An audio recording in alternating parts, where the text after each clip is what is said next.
Trade war worries igniting after the president signed this order to slap tough tariffs on China. Punishment for unfairly stealing technology secrets from U.S. $1 billion Chips and Science Act into law today. That industry, the bipartisan $40 billion to create up to 8,000 new jobs to produce what are called memory chips for phones.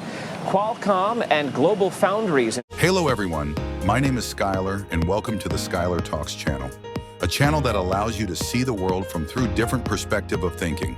Semiconductors are everywhere.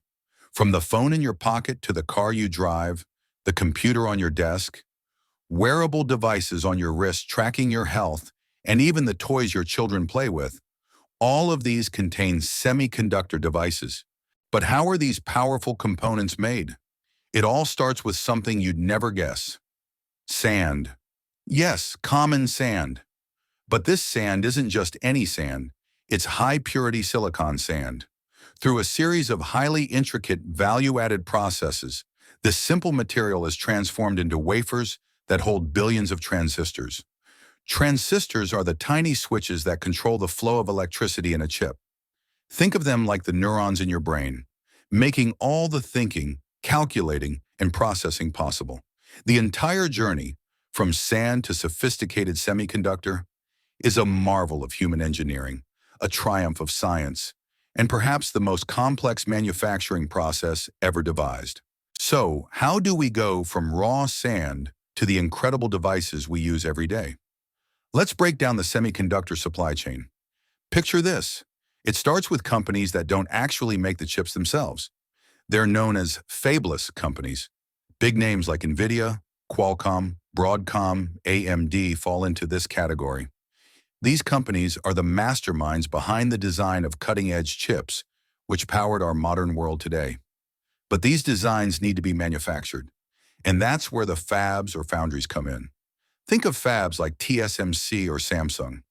These are the giant factories where the actual magic happens, turning designs into physical chips through highly sophisticated processes. But it doesn't stop there. Once the chips are made, they're sent to companies known as OSAT, Outsourced Semiconductor Assembly and Test. These are companies like ASE, SPILE, KYSC, Amkor, and UTAC. They're responsible for taking these tiny, delicate chips and packaging them into something that can actually be used in your phone, car, or computer.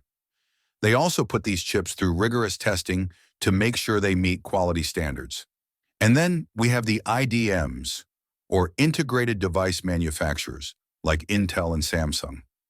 These players handle both the design and manufacturing under one roof, offering a one-stop shop for the semiconductor supply chain.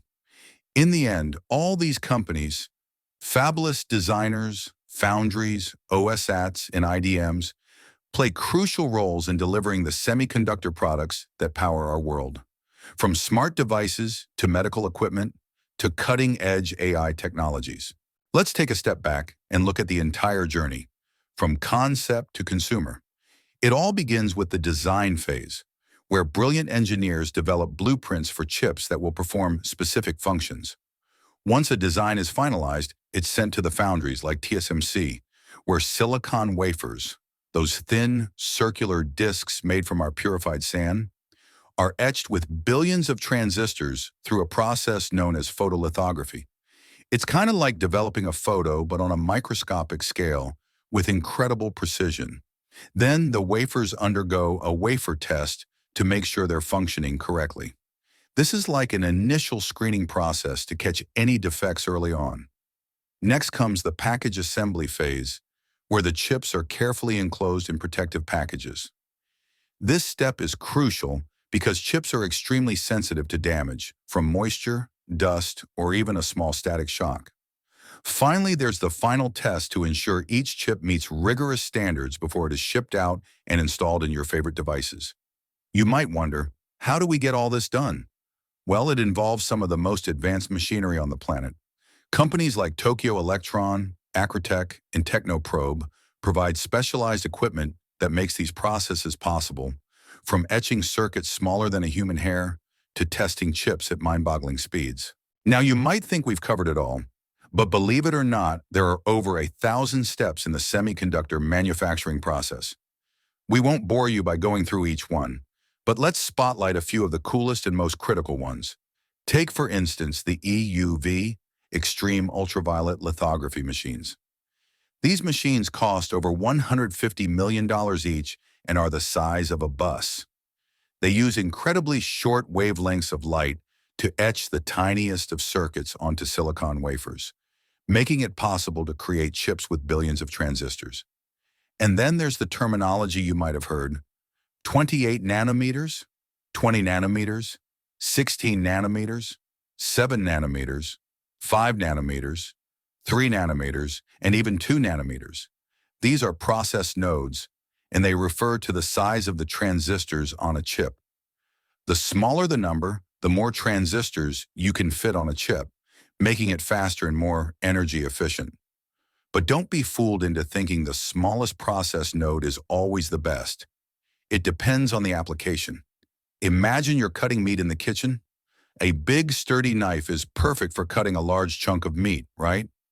That's like using an older, mature process node for devices like automotive electronics that need reliability over sheer speed. On the other hand, if you're slicing something delicate, like tofu, you'd want a smaller, sharper knife. That's what we aim for with advanced process nodes in devices like CPUs for your phone or computer, where performance and efficiency are paramount. But semiconductors aren't just about tech specs or fancy gadgets. They're at the heart of geopolitics and global strategy today. The semiconductor industry is now a matter of national security. Countries like the USA and China are engaged in a fierce trade war over technology dominance. Meanwhile, Europe, Japan, China, the USA, and even ASEAN countries are investing heavily in their semiconductor industries. We're seeing massive initiatives like the European Chips Act and significant financial investments from China to build a self-sufficient chip ecosystem. The world is moving away from globalization to a more regionalized approach. Now let's bring it back to you. How can you make the most of the semiconductor revolution? The answer is to embrace technology in your everyday life. Leverage tools like ChatGPT, Midjourney, and other AI tools to boost your productivity. Use these tools to create, learn, and innovate in ways you never thought possible. But it's not just about productivity, it's also about protection. Understanding how these technologies work can help you spot scams and fraud. You'll know when something doesn't add up, and you'll be better equipped to avoid becoming a victim. So, from grains of sand to the most advanced technologies, semiconductors truly power the world around us. They're shaping the future of technology, politics, and even our daily lives. Stay informed, stay smart, and make the most of what this incredible technology has to offer. If you found this video informative, don't forget to like, subscribe, and hit the notification bell for more tech insights. Let's explore the future together.